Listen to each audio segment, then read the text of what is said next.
Welcome to Cycling Stories. So, these are the best cyclists born every year since 1960. So do you want to meet them? Well, without further ado, let the show begin. 1960, Laurent Fignon. This French cyclist with glasses and a strong character achieved his greatest successes by winning the Tour de France twice, in 1983 and 1984, near the beginning of his career, as well as winning the Giro d'Italia in 1989 and the Milan-San Remo in 2 consecutive seasons. One of the best sportsmen of the 1980s. 1961, Greg LeMond. The true pioneer, the American who showed Europeans that it was also possible to cycle from America. Winning 2 World Road Cycling Championships and 3 Tours de France, 2 of them after a very serious injury following a hunting accident. With his technological innovations and his innate charisma, he was undoubtedly the most influential cyclist of his time. 1962, Andy Hampsten. This gringo cyclist did not shine as much as Greg LeMond, but he was a very remarkable climber who managed to win the Giro d'Italia in 1988, and this after surviving one of the hardest snowfalls in the history of cycling. A classic amongst his country's Grand Tour riders. 1963, Claudio Chiappucci. One of the best Italian climbers in history, who surprised the world when he came close to winning the Tour de France in 1990. Winner of the Milan-San Remo in 1991 with a legendary long attack, he induced terror in the Alps by being the king of the mountains in the Tour de France and was 3 times on the podium in the Tour. 1964, Miguel Indurain. Little to add when we talk about one of the best riders of all time, with 2 wins in the Giro d'Italia and 5 in a row in the Tour de France.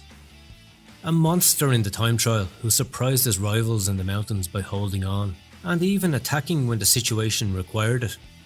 He was also Olympic and World Time Trial champion in the last years of his career. 1965, Johan Museeuw. The Lion of Flanders who, as he admitted himself, doped heavily during his career, is one of the best classics riders ever, with his spectacular victories in the Tour of Flanders and Paris-Roubaix, managing to knock it out of the park until he was 38 years old, and also being world champion in 1996 and twice number 1 in the UCI rankings. We couldn't really understand Belgian cycling without him. 1966, Andrea Tafi. Museeuw's teammate in the legendary Mappai team, this Italian, nicknamed Il Gladiatore, managed to win up to 3 different monuments: the Giro de Lombardia in 1996, the Paris-Roubaix in 1999 while the crowds chanted his name, and the Tour of Flanders in 2002. The last triumph of a cyclist who also appeared in the papers of the 1998 Tour as doped with EPO. 1967, Mario Cipollini. For many, the greatest sprinter of all time. A man whose charisma transcended the simple world of cycling until he became world champion at the tender young age of 35, under a fantastic plan devised by Efemiano Fuentes. In addition to being a fast man, he was also an imposing classicomaniac in his early years, becoming one of the most recognisable riders of all time with his looks and his questionable fashion sense. 1968, Laurent Jalabert. One of the most complete cyclists of all time, the Frenchman who won all kinds of competitions, from the Vuelta a España in 1995 to 2 monuments, Milan-San Remo and the Giro de Lombardia. A cyclist so complete that he won the Green Points jersey and the King of the Mountains in 2 different editions of the Tour de France, and he was even world champion against the clock. The multi-tool par excellence of cycling. 1969, Pavel Tonkov.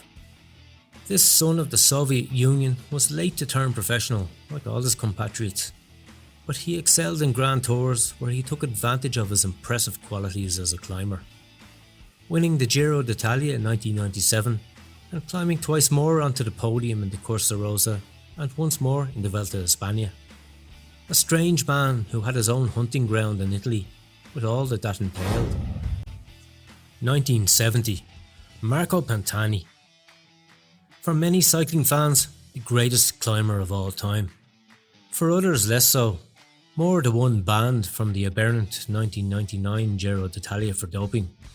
A figure still recognised and admired almost 20 years after his death. Winner of an historic double in the Tour de France and the Giro d'Italia in 1998, his unleashed attacks in the mountains, gripping onto the drops of the handlebars, are golden pages in the history of cycling. 1971, Lance Armstrong. From a very young age, he was already an outstanding cyclist, and he was world champion at only 22 years of age. And as a classics man, he won victories in San Sebastian and the Flèche Wallonne. Curiously, he keeps his titles as champion of the Tour de Suisse and the Dauphiné Libéré. But he will always be remembered as the gringo who dominated with an iron hand at the Tour de France, thanks to Dr. Michele Ferrari. 1972, Santiago Botero. The first Colombian who stopped being a simple climber to become a cyclist capable of winning in all kinds of scenarios. Achieving legendary 200-kilometre rides in the mountains of the Tour de France, thanks to the treats of Efemiano Fuentes. In 2002, he became the first Latin American world champion by winning the time trial. 1973, Jan Ullrich.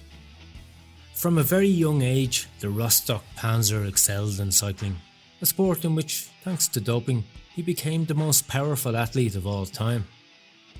If his head had been at the same level as his legs, he would have had a more legendary record than the one he already has, with one Tour de France, one Vuelta a España, the Olympic gold medal on the road, and 2 times world champion against the clock, amongst other great achievements.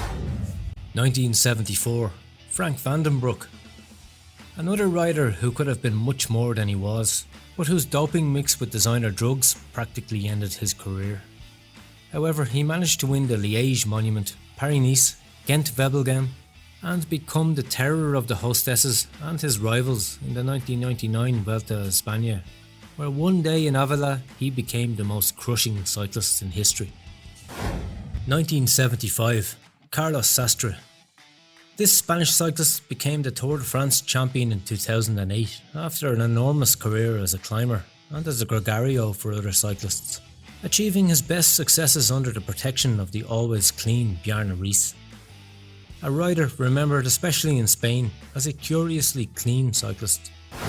1976, Oscar Freire. This Spanish classics man and sprinter has one of the best track records in the history of cycling, with 3 world championships on the road, 3 Milan-San Remo, the Tirreno Adriatico and the green jersey in the Tour de France. A clever man like few others, he achieved almost all his successes without teammates. He was a decisive cyclist to understand the sport in the 2000s. 1977, Cadel Evans. This Australian, known by his fans as the Limpet or the Tick or Cuddles, took a long time to make his debut, but he managed to be the first Oceanian to win the Tour de France in 2011 at the tender age of 34, after several years of being close to achieving it. He was also world champion in 2009 after an emotional performance that brought him out of his cycling rut, and he also climbed onto the podium in the Vuelta a España and the Giro d'Italia. 1978, Thor Hushovd. The greatest Norwegian cyclist of all time, was a driving force in the Arctic terrain thanks to his legendary performances in the 2000s, being a sprinter who also dominated the time trial and moved very well in the classics. He managed to become world champion in 2010 and achieved numerous stages in Grand Tours, as well as in classics such as Ghent-Wevelgem and Het Nieuwsblad. 1979, Joaquim Rodriguez. Andorra also has his representative in this list, with the mythical climber Perito Rodriguez, a podium finisher in the 3 Grand Tours without having won any of them.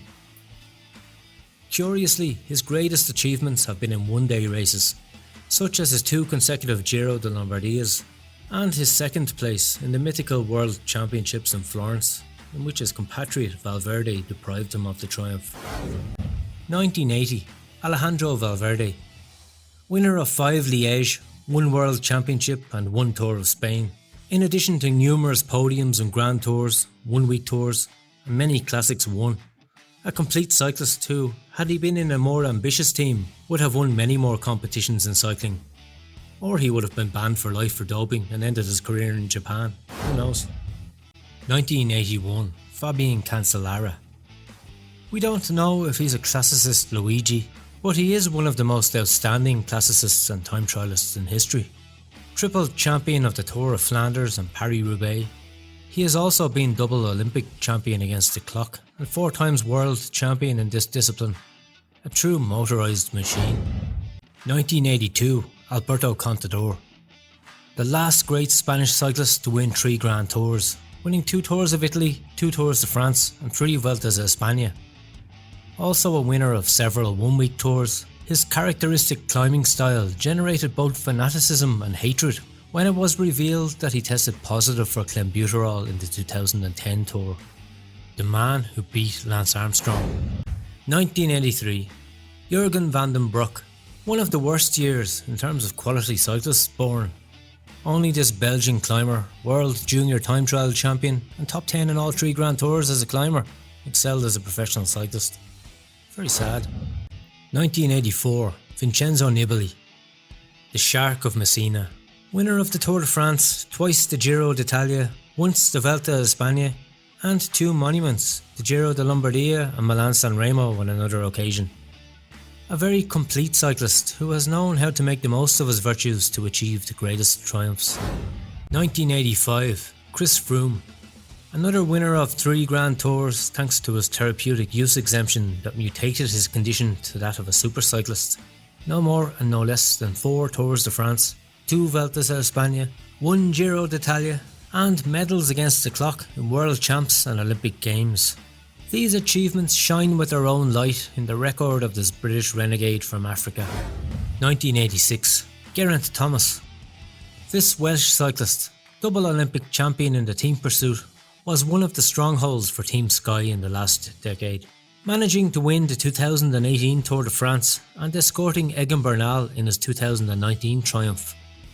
Winner of classics like the E3 Harelbeke and one-week tours like the Dauphiné and the Paris-Nice, he is one of the most complete cyclists in recent years.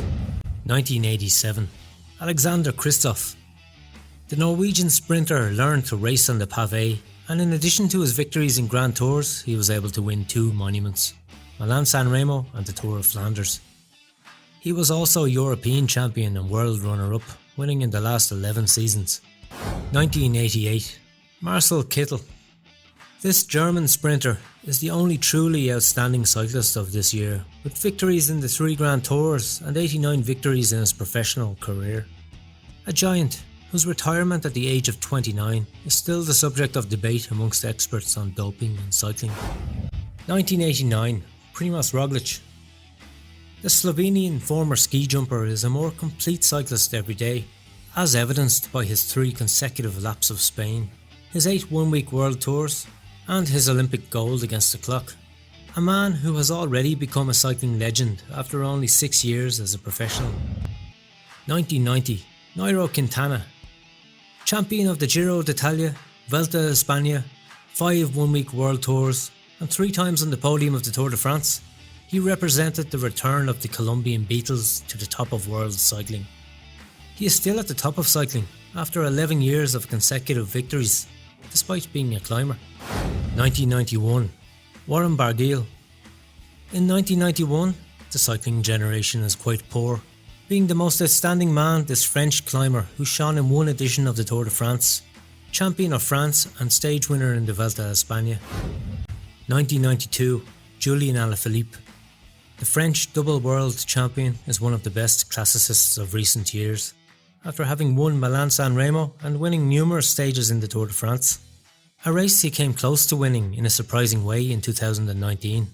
A true all-rounder. 1993, Richard Carapaz.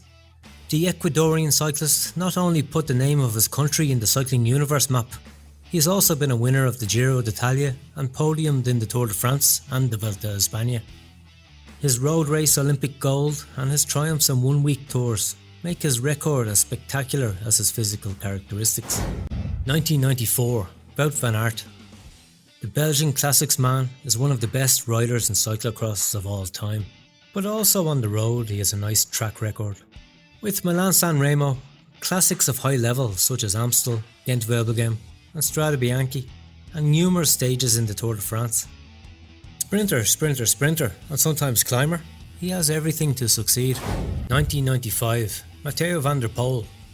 The grandson of cycling is also a true cyclocross legend. But he also has a great track record in road cycling. 2 Tour of Flanders shine above all, but he has also won stages in the Tour de France, has won classics like Amstel, and even one-week tours like the Bink Bank Tour. A man destined to make his mark in the classics. 1996, Philipp Ogana. The best time trialist of his generation. A giant weighing almost 90 kilos who was already 5 times world champion and once Olympic track champion and double world champion against the clock on the road. A real riding machine whose power scares the masses. 1997, Egan Bernal. El Condor de Zipiquirá is for many the best Colombian cyclist in history. And no wonder, having already won a Tour de France and a Giro d'Italia, as well as prestigious one-week stage tours. If he recovers well from his serious injuries, he can achieve many more triumphs. 1998, Tadej Pogacar. There is little to add about cycling's new cannibal.